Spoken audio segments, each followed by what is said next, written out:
जय श्री राम, जय श्री बालाजी और जय माता की। बात थोड़ी कड़वी है पर सत्य है। सत्य क्या है कि एक साथ क्या अधिक देवी देवताओं की हनुमान जैसे हम हनुमान चालीसा पढ़ते हैं, जैसे हम शिव चालीसा पढ़ते हैं, भैरव चालीसा पढ़ते हैं, लक्ष्मी चालीसा पढ़ते हैं, दुर्गा चालीसा पढ़ते हैं, क्या सभी देवी देवताओं की चालीसाएं कंटिन्यू करनी चाहिए? क्या एक साथ लगातार सभी देवी देवताओं के मंत्र को भी गुणगान करना चाहिए? क्या इसका कोई साइड इफेक्ट नहीं होगा? अगर लगातार क्या अगर हम इन सारे देवी देवताओं का लगातार जाप करते हैं, क्या सभी देवी देवता हमसे प्रसन्न हो जाते हैं? क्या हम अपने घर के मंदिर में बहुत सारी स्वरूप रख लेते हैं, क्या सभी देवी देवता इससे प्रसन्न हो जाते हैं? क्या देवता आपसे प्रसन्न होकर आपको कृपा प्रदान करते हैं? तो ये सारा डाउट जो है आज की इस वीडियो में आपको पता लग जाएगा कि अगर अधिक देवी देवताओं की पूजा करने से क्या होता है और लगातार बहुत सारे स्तोत्रम और बहुत सारे लगातार देवी देवताओं के मंत्रों का जाप करने से क्या होता है। तो अगर वीडियो अच्छी लगे तो लाइक करना, चैनल को सब्सक्राइब करना और बेल आइकन बटन को दबाना बिल्कुल भी मत भूलना, ताकि आने वाली हर बेहतरीन से बेहतरीन वीडियो आप तक पहुंचती रहे। देखिए क्या होता है कि हमारा विश्वास होता है, हमारा मन तो वैसे भोला होता है भगवान के प्रति। हम अधिक भगवान की पूजा का अगर भेद जानते होते तो सिद्ध हम ही होते, लेकिन कुछ कारणवश हमारे से त्रुटियां हो जाती हैं, गलती हो जाती है। वो गलतियां किस प्रकार की? फिर भक्त कहता है कि मैं लंबे समय से माता की पूजा कर रहा हूँ, बाबा की पूजा कर रहा हूँ, भैरव बाबा की पूजा कर रहा हूँ, देवता की पूजा कर रहा हूँ, लेकिन मेरे देवता शायद मेरे से प्रसन्न नहीं हो रहे। कहाँ क्या कारण रह गया?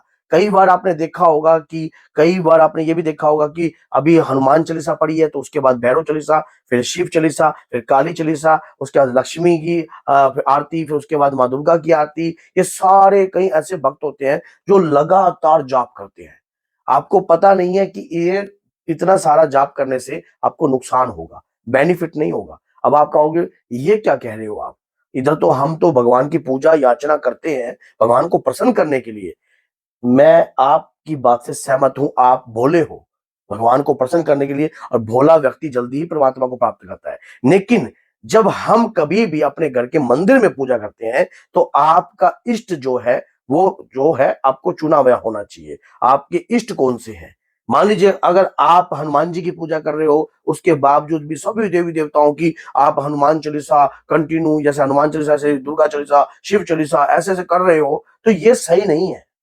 ये सही नहीं है। इससे आपकी पूजा से बल्कि और भी ज्यादा दुख पीड़ा उत्पन्न होगी, और भी ज्यादा दोष उत्पन्न होगा। कैसे होगा? देखिए, इष्ट एक होते हैं आपके, इष्ट देवता की कृपा आपको शीघ्र प्राप्त होती है। जिस प्रकार से एक गुरु, दूसरा गुरु, फिर तीसरा गुरु, फिर चौथा गुरु, फिर पांचवा गुरु, ऐसे पूजा नहीं होती है कभी। आप सोचो, ऐसे लोग, जो लोग ऐसी पूजा करते हैं वो हमेशा भटके रहते हैं। फिर आप अपने घर के मंदिरों में भी सभी देवी देवताओं की मूर्तियां लगा लेते हैं, बहुत सारी मूर्तियां एकत्रित कर लेते हैं। क्या सभी मूर्तियों का आप जब पूजा करते हो क्या नाम लेते हो? आप सभी का नाम ले सकते हो, सभी को प्रणाम कर सकते हो, लेकिन लगातार ये जरूरी नहीं है कि सारी चालीसाएं आपको एकदम पढ़नी है, सारे मंत्र ही देवी देवताओं के आपको एकदम पढ़ने हैं। इससे बल्कि आपको नुकसान ये होगा, क्यों आप खुद बिचल जाओगे कि मैं किस देवता को मनाऊं, किसको मैं अपना इष्ट चुनूं, और किसकी कृपा मेरे को शीघ्रता से प्राप्त होगी। आपका ओरा भी नहीं बन पाएगा।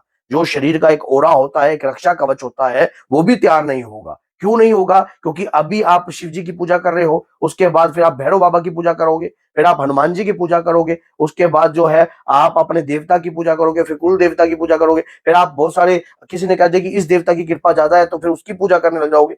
ऐसे नहीं कभी भी ओरा क्रिएट होता आपका। इससे आपका ओरा और भी ज्यादा मैला होता है, और भी ज्यादा जो है डिस्टर्बेंस आती है आपकी पूजा में। फिर आपको किसी भी मंत्र में सफलता नहीं मिलती, किसी भी पाठ में सफलता नहीं मिलती। पहले आप चुनिए अपना इष्ट देव। अब मैं आपको यहीं से बता देता हूं, जब आपने देखा होगा कि हिरण्यकश्यप नाम का राक्षस था, उनके घर के अंदर प्रहलाद पैदा हुए थे। प्रहलाद जो थे श्री हरि विष्णु के भक्त थे। जब उन्हें पहाड़ से नीचे गिरने का हिरण्यकश्यप ने मारने का प्रयास किया, मारने के प्रयास के कारण जब उन्हें ऊपर से नीचे गिरा, तो उस वक्त उन्होंने एक ही नाम पुकारा था। वहां पर सभी देवी देवताओं को नहीं पुकारा था। जब भीड़ पड़ी थी तो वही देवता का नाम उन्होंने पुकारा था। वो देवता कौन थे? नारायण। उन्होंने श्री हरि विष्णु का ध्यान किया तो उन्होंने आकर उन्हें अपनी गोद में ले लिया। जब कहते कि जब उन्होंने कहा कि कहां है तेरे भगवान, तब उन्होंने श्री हरि विष्णु का ही ध्यान किया। तब खंबा फाड़ के नरसिंह रूप लिया भगवान ने। तो वो श्री हरि विष्णु की ही को ही प्रसन्न करने का प्रयास किया उन्होंने। और देवता चितना धरिए, हनुमत से ही सर्व सुख करिए। गोस्वामी तुलसीदास जी ने लिखा हनुमान चालीसा की और देवता का ध्यान करने के ऐसा देवता सुनिश्चित किया जाए जो हमें समय समस्त प्रकार के सुख और शक्ति प्राप्त कर सके। देखिए, आप चाहे किसी भी देवता का नाम ले रहे हो, उनका नाम लेते रहिए। जैसे अगर आप मान लीजिए बहुत सारे देवता का नाम ले रहे हो, नाम लीजिए, लेकिन जो कंटिन्यू पूजा है ये जरूरी नहीं है। पहले आपका इष्ट जरूरी है कि किस इष्ट आपने किसको इष्ट बनाया है। मान लीजिए अगर आपने हनुमान जी को अपना इष्ट बनाया तो आप पहले हनुमान जी की ही पूजा कीजिए। ऐसी पूजा कीजिए जिससे आपका ऑरा क्रिएट हो सके। आपका ऑरा क्रिएट होएगा, आपके ऑरे पे परतें चढ़ेंगी, तो कोई भी नेगेटिविटी, कोई भी गंदी चीज वो आपके शरीर में प्रवेश नहीं कर पाएगी। क्यों? क्योंकि आपका ऑरा क्रिएट हो चुका है। आपका ऑरा किस कलर का है, किस तरीके का है, फिर पूजा इस तरीके से की जाएगी। फिर उनके मंत्रों का जाप कीजिए। फिर आपको लगता है कि अब आप अपने इष्ट, लेकिन आपके इष्ट का ध्यान आप सबसे पहले करते हो। उसके बाद आपको लगता है कि मुझे माँ दुर्गा की पूजा करनी चाहिए, तो इनको अलग ना गिनिए, ये एक ही है, अलग नहीं है। तो आप लेकिन स्वरूप से किस स्वरूप से प्रेम करते हो, ये जरूर आपको सुनना चाहिए कि मैं हनुमान जी की पूजा करता हूं तो हनुमान जी से प्रेम करता हूं। अब वहां पर आप बैठकर आप हनुमान जी की पूजा कर रहे हो और वहीं पर बैठकर फिर आप भैरव बाबा की कर रहे हो, फिर शिव जी की कर रहे हो, फिर उसके बाद जो है बहुत सारे आप चालीसाएं करते हो। ऐसे हैं भक्त, कहीं कहीं ऐसे भक्त हैं जो फिर काली चालीसा, फिर दुर्गा चालीसा, फिर अपना बहुत सारी चालीसाओं का गुणगान करते हैं, फिर उतनी ही आरती करते हैं, फिर उतने ही सबके मंत्रों का जाप करते हैं। इससे नहीं क्रिएट होगा ओरा। ओरा क्रिएट करना है, अगर चाहते हो आपका ओरा क्लीयरनेस रहे और क्रिएट रहे और बढ़िया मजबूत होए, तो और ओरे की परतें भी मजबूत होकर चले, तो उसके लिए आपको आपके इष्ट को चुनाव जरूरी है। पहले अपने इष्ट को चुनिए, फिर इष्ट की कृपा, कहते हैं कि फिर इष्ट की कृपा से सभी देवी देवताओं की कृपा प्राप्त होगी। अब हनुमान जी है, हनुमान जी ने सभी के कार्य को मंगल में किया है, तो हनुमान जी को अपना इष्ट चुनिए। उसके बाद या आप जाविर गुगा जी की पूजा कर रहे हो, बाबा गोरखनाथ जी की पूजा कर रहे हो, महाकाली की पूजा कर रहे हो, तो आपके इष्ट एक होंगे और प्रणाम सभी को कर सकते हो आप। लेकिन वही उसी प्रकार से आप अपने इष्ट की कृपा को प्राप्त करें ताकि उनके वीर, उनकी तरंगे, उनके दूत आपके शरीर पर आए। मान लीजिए उस जगह पर अगर प्रहलाद ऊपर से गिर रहा था, उस जगह पर वो कहता कि हे माँ लक्ष्मी मेरी रक्षा कीजिए, हे माँ दुर्गा मेरी रक्षा कीजिए, हे हनुमान जी महाराज मेरी रक्षा कीजिए, हे भगवान शंकर मेरी रक्षा कीजिए, तो क्या होता है कि शक्तियां भी बिचल जाती है।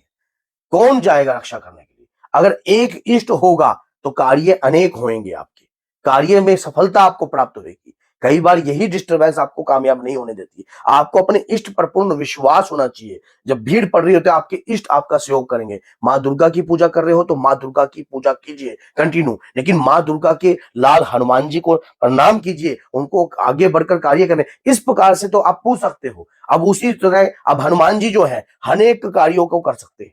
हनुमान जी एक ऐसे देवता है, धरती की जागृत रूप की शक्ति है जो हर कार्य को मंगल में ही करती है। तो इष्ट एक, कार्य अनेक। तो इष्ट एक बनाइए जिससे आपको अपनी आपका ऑरा बन सके, आपको शक्ति प्रदान हो सके। तो अगर वीडियो अच्छी लगी तो लाइक कीजिए, चैनल को सब्सक्राइब कीजिए और बेल आइकन बटन को दबाना बिल्कुल भी ना भूलिए ताकि आने वाली ऐसी ही और भी बेहतरीन वीडियो आप तक पहुंच सके। जय सीता राम।